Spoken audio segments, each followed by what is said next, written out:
প্রাথমিকভাবে যেটুকু আমাদের সাথে কথাবার্তা হচ্ছে ইন ডেপথ, আমরা আশা করছি গ্যাস সাপ্লাইটা আগামী সপ্তাহ থেকে সংকট কিছুটা কাটা শুরু করবে ইনশাল্লাহ।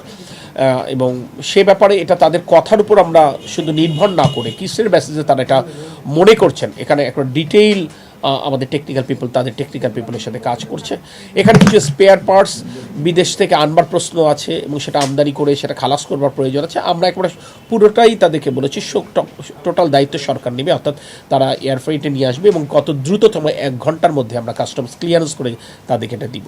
সো আমাদের তরফ থেকে সকল প্রচেষ্টা অব্যাহত রয়েছে। তথাপি আমরা জানি যে বাসা বাড়িতে আমাদের মা বোনেরা যারা গৃহিণীরা সংসারের রান্নার কাজে প্রতিদিন তারা চ্যালেঞ্জ অনুভব করছেন। ইন্ডাস্ট্রিজগুলো তাদের প্রোডাকশন তাদেরকে কম্প্রোমাইজ হয়েছে। সিএনজি স্টেশনগুলো আপনার গণপরিবহনের ক্ষেত্রে একটাই হয়েছে। এই কারণে আমরা আন্তরিকভাবে দুঃখ প্রকাশ করছি জনগণের কাছে, কিন্তু বলতে কোনো দ্বিধা নেই এটা সরকারি কোনো প্রতিষ্ঠানের কোনো ত্রুটি না, একটা বেসরকারি প্রতিষ্ঠান, বাট স্টিল তারা দেশের এই সাপ্লাইটা তারা ইনশিওর করে। আমরা তাদের সাথে যৌথভাবে কাজ করছি। আমরা এই মুহূর্তে তাৎক্ষণিক আমরা সমাধান দিতে পারছি না, এটা আমাদের সীমাবদ্ধতা। আমরা এই জন্য বারংবার এটার জন্য দুঃখ প্রকাশ করছি, কিন্তু আমরা একেবারে 24/7 আমাদের টিম তাদের সাথে একান্তভাবে কাজ করছে। আমরা যেটা বললাম যে আমরা আশা করছি আগামী সপ্তাহ থেকে পরিস্থিতি উন্নয়ন হবে ইনশাআল্লাহ। দেশ জুড়ে যে কোনো কেনাকাটায় 10,000 টাকার বেশি অফার, তাই পেমেন্ট মানেই বিকাশ। না, এটা হয়তো বা আরও কিছুদিন লাগবে, অর্থাৎ যে টোটাল সাপ্লাইটা ওরা অ্যারাউন্ড 500 থেকে 550 করতো, আমরা আশা করছি আগামী সপ্তাহ থেকে হয়তো বা 280 থেকে 300 তারা ন্যাশনাল গ্রিডে, অর্থাৎ 280 থেকে 300 মিলিয়ন ঘনফুট পার ডে তারা ন্যাশনাল গ্রিডে সাপ্লাই করতে সমর্থ হবে বলে আমরা আশা করছি। এটা তাদের স্টেটমেন্ট অনুযায়ী বলছি, এটা আসাম না, মানে তাদের তথ্যের উপর। কিন্তু দিন তারিখ সুনির্দিষ্টভাবে আমরা বলছি না, কারণ এর আগেও তারা যে দিন তারিখ দিয়েছে বিভিন্ন কারণে তারা মিট করতে পারে। Technical problem, you understand. আপনি যদি একটা ইঞ্জিন রিপেয়ার করতে যান, আপনি মনে করবেন হয়তো আমার এই কয়টা পার্টস লাগবে, 2 দিন লাগবে, কিন্তু ইঞ্জিন খুললে দেখা যায় অনেকগুলো প্রবলেম হয়ে যায়।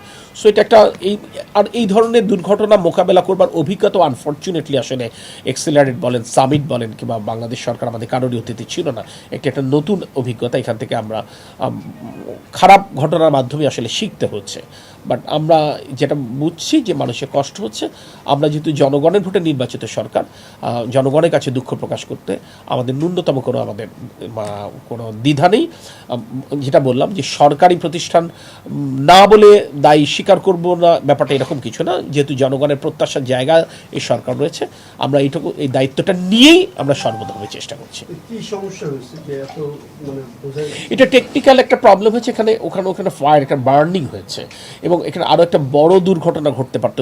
সে সময় একটা এলএনজির কার্গো কিন্তু কাছাকাছি নিকটবর্তী জায়গায় ছিল, খুব দ্রুততম সময়ের মধ্যে এটা আমরা ওই কার্গোটা সরিয়ে দিতে পেরেছি, তাহলে আরও একটা ভয়াবহ দুর্ঘটনা ঘটতে পারতো। এখানে এফএসআরইউ তো একটা স্পেশালাইজড শিপ, ইউ আন্ডারস্ট্যান্ড। আমি চাইলেও ওই টেকনিক্যাল ওই জায়গাগুলোতে আমরা বুঝবো না, আবার ওখানে আমাদের অ্যাক্সেস সকলের নেই। সো এখানে যে জিনিসটা হচ্ছে, এখানে আমরা ইনিশিয়ালি যেটা জেনেছি বয়লার বিস্ফোরণ হয়েছে। বয়লার বিস্ফোরণ থেকে অ্যাসোসিয়েটেড আরও কিছু জিনিস হয়তো বা ক্ষতিগ্রস্ত হয়েছে। না, আমরা মনে করছি যে আগামী সপ্তাহে যদি তারা যেটা এক্সপেক্টেড, আগামী সপ্তাহে যদি 50% তারা সাপ্লাই রিস্টোর করতে পারে, তারপরের সপ্তাহে ইনশাল্লাহ 100% তারা রিস্টোর করতে পারবে। এটাই এখন পর্যন্ত প্ল্যানিং আছে।